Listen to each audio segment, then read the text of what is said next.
Hello students, welcome to my channel Digital Student. So today in this video, I am going to explain you Management Principles by Henry Fayol. ठीक है, तो Henry फयल जी ने जो हमें 14 management principal दिए हैं वो आज हम करने वाले हैं। ये क्वेश्चन एग्जाम में आ चुका है बहुत बार, तो इसलिए इसे अच्छे से करना और 14 से 14 प्रिंसिपल ही अच्छे से समझना है। ऐसा नहीं कि सिर्फ 5 या 6 समझो, सारे समझने हैं और सारे ही लर्न करने हैं। एग्जाम में सारे ही आते हैं। ठीक है, तो चलो स्टार्ट करते हैं। फर्स्ट है division of work. Division of work मतलब कि फैक्ट्री में जितने भी काम होते हैं तो उसमें डिवीज़न होना चाहिए। जिस बंदे में जो स्पेशलाइजेशन है उसे वो काम जो है हमें देना है। अब डिस्ट्रीब्यूशन ऑफ वर्क करना क्यों ज़रूरी है? क्योंकि अगर एक बंदा पूरा काम करेगा तो वर्क जो है एफिशिएंटली नहीं हो पाएगा और दूसरा वो बंदा भी थक जाएगा। ठीक है, तो स्पेशलाइजेशन अगर होगी किसी पर्सन के पास तो जो हमारा काम है ज़्यादा एफिशिएंटली हो पाएगा। ठीक है, तो फर्स्ट मीनिंग समझते डिवीज़न ऑफ वर्क की। इसमें से 1 मार्क के क्वेश्चन भी आते हैं जो डिवीज़न ऑफ वर्क की मीनिंग बताओ। अब सेकंड है अथॉरिटी एंड रिस्पॉन्सिबिलिटी। अगर हम रिस्पॉन्सिबिलिटी किसी को दे रहे हैं, बॉटम लेवल हो या मिडल लेवल हो, कहीं भी अगर रिस्पॉन्सिबिलिटी दी गई है तो उनको पावर मतलब कि अथॉरिटी देना ज़रूरी है। बिना पावर के जो है रिस्पॉन्सिबिलिटी जो है अच्छे से एम्प्लॉयज़ हो या वर्कर नहीं करते हैं फुलफिल। क्योंकि देखो अगर उनके पास पावर नहीं है तो उनके जो डायरेक्शन है फॉलो करने में जो उनके अंडर होंगे वर्कर्स वो नहीं मानेंगे। ठीक है, तो इसलिए ऐसा बोला जाता है कि रिस्पॉन्सिबिलिटी और अथॉरिटी ये दोनों एक ही सिक्के के 2 साइड हैं। ठीक है, समझ में आ गया। अब थर्ड है डिसिप्लिन। डिसिप्लिन होना ज़रूरी है क्योंकि डिसिप्लिन और होगा मैनेजमेंट में मतलब हर एक वर्कर टाइम पे आएगा, टाइम पे काम पूरा करेगा, एफिशिएंटली करेगा, वेस्टेज नहीं करेगा और आपस में झगड़े नहीं करेंगे, मतलब कि हार्मोनी क्रिएट होगी। अगर एटमॉस्फेयर अच्छा होगा तो वेस्टेज कम होगा,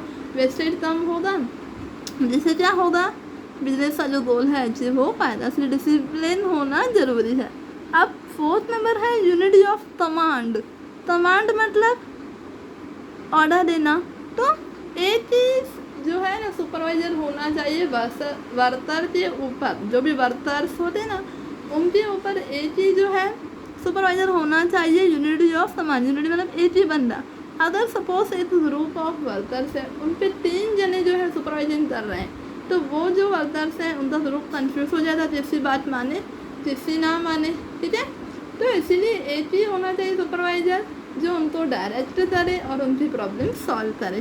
ठीक है, अब यूनिटी ऑफ डायरेक्शन।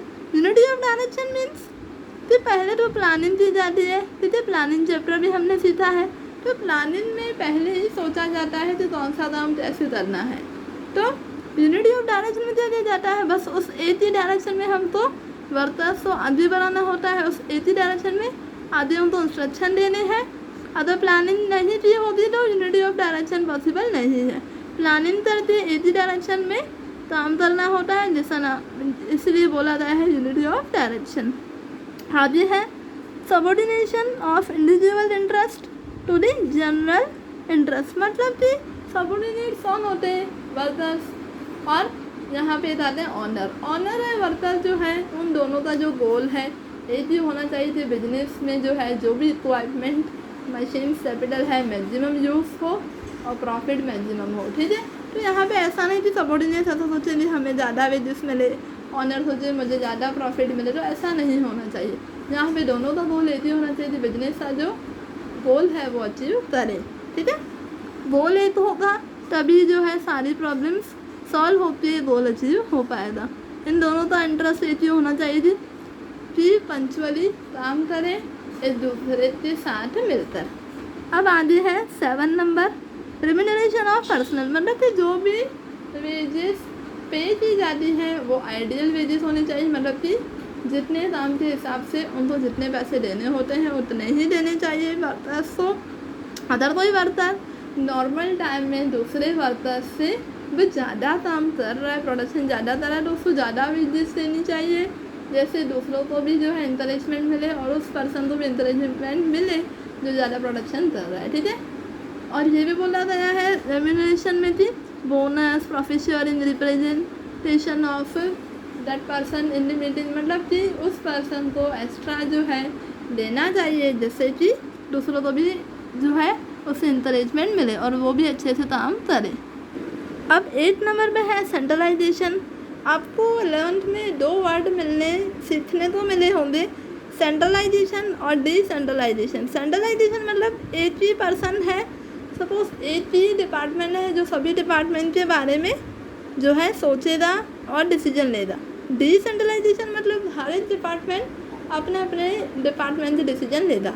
तो यहाँ पे भी सेम कि जो ग्रुप ऑफ वर्कर है और वहाँ पे सेंट्रलाइजेशन होना चाहिए, फिर डिसेंट्रलाइजेशन होना चाहिए, कि सिर्फ डिसेंट्रलाइजेशन होना चाहिए कि सिर्फ सेंट्रलाइजेशन होना चाहिए। मतलब कि अगर बिजनेस का साइज बड़ा है तो वहाँ पे डिसेंट्रलाइजेशन रखना पड़ेगा, अगर बिजनेस का जो साइज है वो छोटा है तो सेंट्रलाइजेशन छोटे बिजनेस में इसलिए क्योंकि वहाँ पे बिजनेस से जो है साइज छोटा है, स्मॉल साइज है, तो वहाँ पे एक पर्सन जो है खुद मैनेज कर सकता है सभी काम।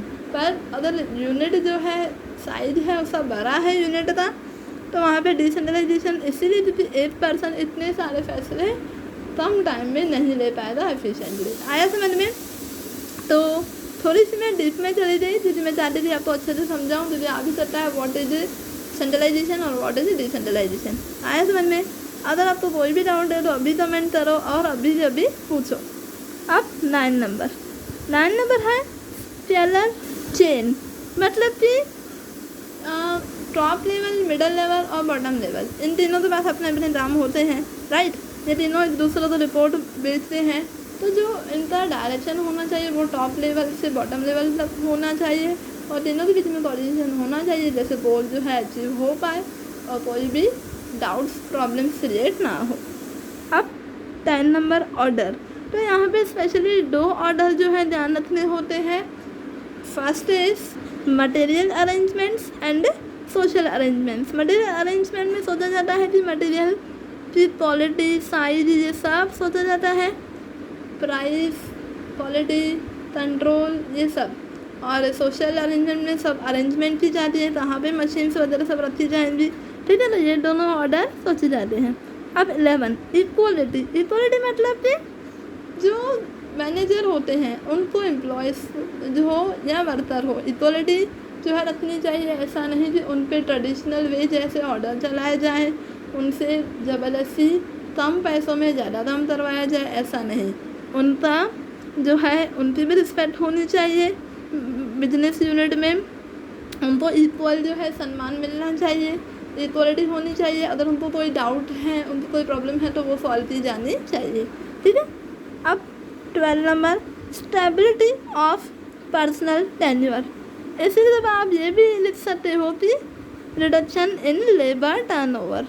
अब रिडक्शन इन लेबर टर्नओवर ये भी आता है कि what is labour turnover. Labour turnover मतलब कि एक मैनेजमेंट यूनिट में कितना जो है मतलब कितने एम्प्लॉयज़ जो हैं बार बार आते हैं जाते हैं, और कौन से एम्प्लॉयज़ हैं जो ज़्यादा टाइम तक जो है टिक पाते हैं बिजनेस यूनिट में। लेबर टर्नओवर जितना कम होता है उतना ही बिजनेस मैनेजमेंट ज़्यादा एफिशिएंटली काम करता है और आगे बढ़ता है, ठीक है।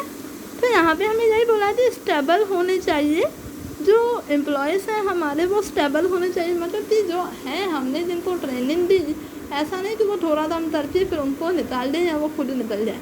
उनको ऐसा एटमॉस्फेयर जो है देना चाहिए जिससे वो लंबे समय तक हमारे बिजनेस यूनिट में स्टेबल रहें, टिके रहें। उनको proper wages, proper atmosphere, proper equality, ये सब देना चाहिए, ठीक है। क्योंकि ऐसा बोला जाता है कि जो एम्प्लॉयज़ होते हैं वही जो है कंपनी को मतलब कि बिजनेस यूनिट को आगे बढ़ने में हेल्प करते हैं, क्योंकि वह काम कर करके जहाँ पे अपना एक्सपीरियंस जो है उनका बढ़ता है और वही एक्सपीरियंस जो है बेनिफिशियल होता है एडमिनिस्ट्रेटिव बिजनेस यूनिट के लिए।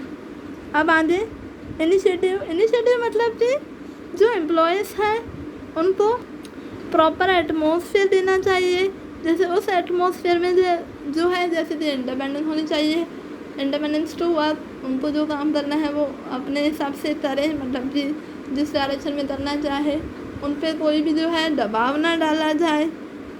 उनको प्रमोशन मिलना चाहिए अगर वो प्रमोशन के हकदार हैं। उनको अगर कोई डाउट है, डिफ़िकल्टी है तो उसमें हेल्प करनी चाहिए, अच्छे से ट्रेनिंग देनी चाहिए, ठीक है। जैसे उसका जो एक्सपीरियंस हो बढ़े, एफिशिएंसी बढ़े, जिससे वही जो है बेनिफिशियल होगा बिजनेस यूनिट को। Last 14 but not the least,